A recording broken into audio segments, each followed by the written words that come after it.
Morning dear students. So today we are going to start with the new chapter, that is our HCl. It is hydrogen chloride chapter, children. Now in this, children, we have to study two types of HCl, children. We are going to study the aqueous HCl, okay, as well as the properties of some gases also, okay, children. So HCl as a gas and HCl is in the aqueous form that we have to study here, children. Now in this, firstly what we are going to see is that HCl, okay, children, it is in the form of gas as well as aqueous. Let us see the molecular weight. The molecular weight part, see here, hydrogen is weighing 1 gram plus 30, HCl is weighing, chlorine is weighing 35.5 gram. So here the total weight is what? 36.5 gram for the HCl. This is the molecular weight of the HCl. 36.5 gram of HCl is there. Okay, children. Now further, this HCl is present in both. It is present in free state also. It is present in free state also, as well as in the combined form also. In the combined form also. So here in the free state, it is found in the form of minerals, children. In the free state, it is found in the free state. It is found in the gastric juices. In the gastric juices of the mammals. In the gastric juices of mammals. Okay, children. Whereas in the combined state, it is found in NaCl. Okay, then we have KCl, we have AgCl. This way it is in the combined form. Okay, children. Now further we are going to start with the general method of preparation, children. Now generally how we can prepare? General method of preparation. The general method of preparation of HCl is that when we treat hydrogen with chlorine gas, okay, hydrogen gas with chlorine gas, children, it will give us hydrogen chloride gas. It will give us hydrogen chloride gas. Now this reaction takes place in diffused sunlight. This reaction takes place in diffused sunlight, children. And this reaction is actually a combination type of a reaction or direct reaction, direct synthesis. Or it is direct synthesis, yes or no? You have studied this in lower classes, that A plus B gives what? AB. Okay, children. Now here we are going to start with the laboratory preparation. First is the laboratory preparation of HCl, children. So I have written the equation here. See, HCl में we have laboratory preparation of HCl. How you can prepare? The general reaction is you have to treat the salt of the same acid. Salt of the same acid. So we are going to prepare HCl. So it is the salt of HCl with concentrated sulfuric acid. Here we are using what? Concentrated sulfuric acid. Below 200 degrees Celsius, it will form sodium sulfate plus HCl. Sodium hydrogen sulfate. Okay. Sodium bisulfate is formed. This is sodium bisulfate which is formed, children, here. Now this sodium bisulfate which is formed here, it is an acid salt. It is an acid salt. Okay, children. Now here the next equation is that when you treat excess of sodium chloride with concentrated sulfuric acid above 200 degrees Celsius, it forms sodium sulfate. It forms sodium sulfate. Now this is a normal salt. It is a normal salt which is formed along with HCl. Now out of the two equation, you will say that in the second equation we get large amount of HCl, children, but usually we do not prefer this reaction. The second equation is not preferred, children, because the glass because of the crust, hard crust which is formed. Sodium sulfate forms a hard crust in the apparatus and it is very difficult to clean the apparatus. Now children, what are the condition? In the reaction, the reactants we are using. What are the reactants we are using? The reactants we are using is NaCl. It should be the salt of same acid. Salt of same acid what we are going to prepare. Next reactant. This is first reactant. Next reactant is H2SO4.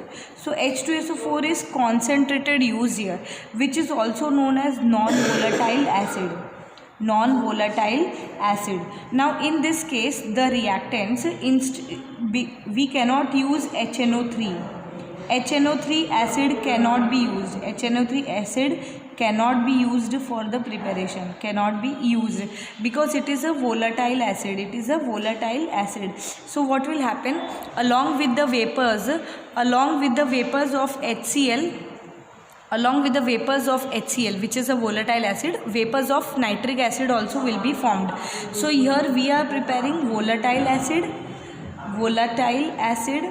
okay, using a non-volatile acid. So the question can be asked that how you can prepare volatile acid using a non-volatile acid.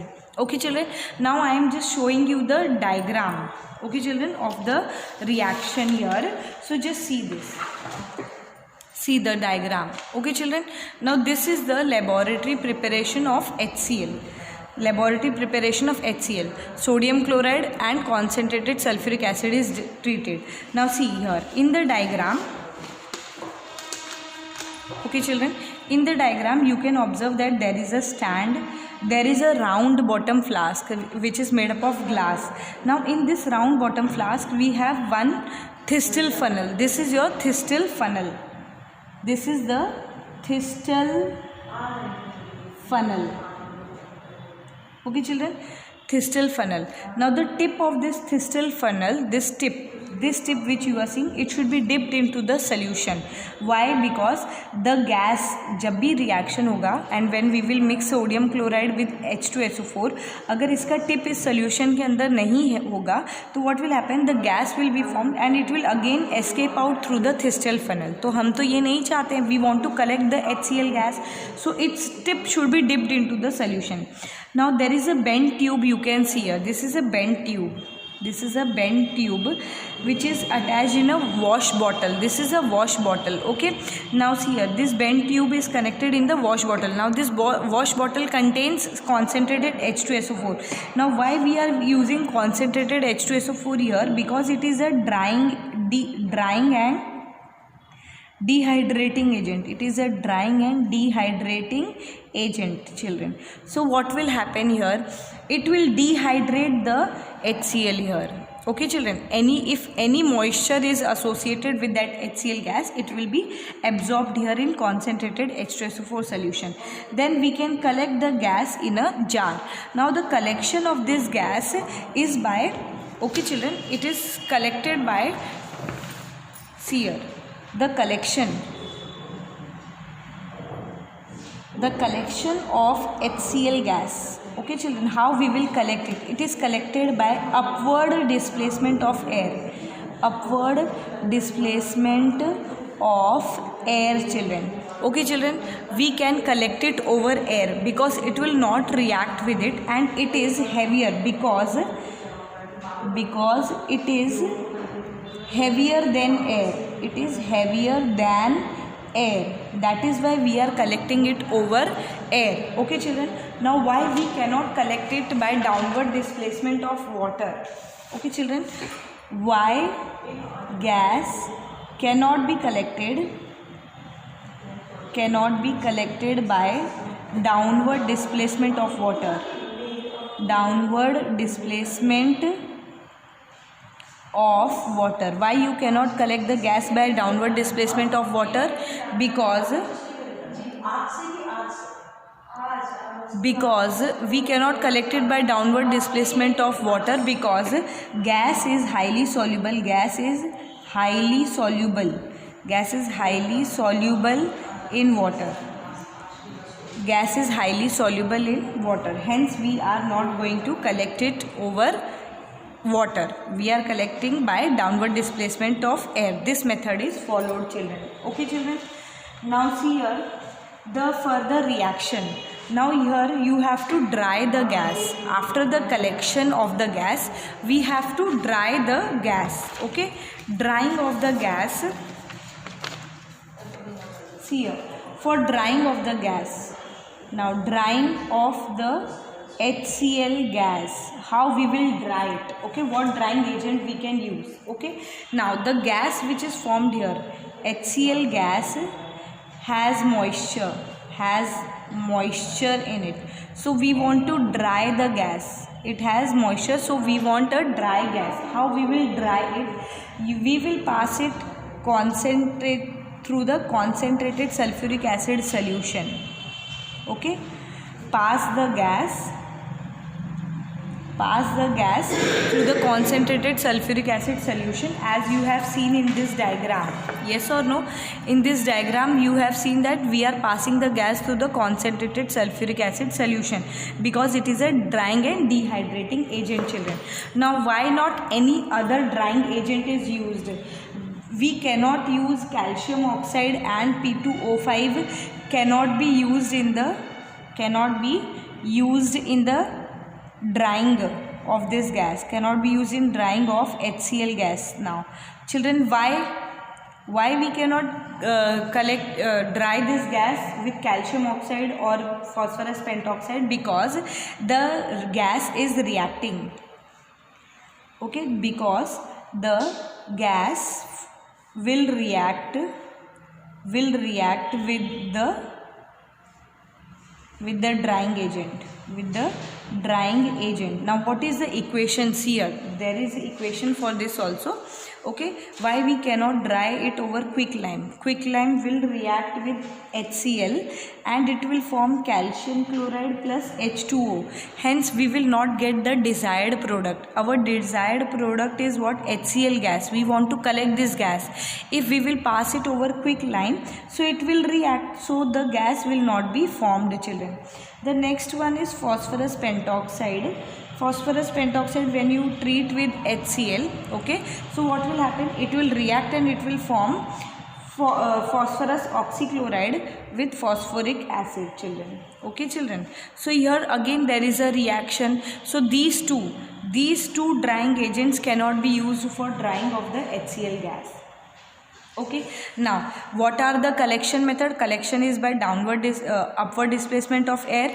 Precaution is we cannot raise the temperature above 200 degrees Celsius. Okay, now how we can identify the gas? How you will identify the gas? Identification part is also very important. So in this identification, children, we have two equations that you have to remember. That we will take ammonia gas, okay, and treat it with HCl. So it will give you dense white fumes of ammonium chloride, solid. Okay, solid. So it will give you dense white fumes of ammonium chloride will be formed. This is the first test, confirmatory test to identify that the gas given to you is HCl.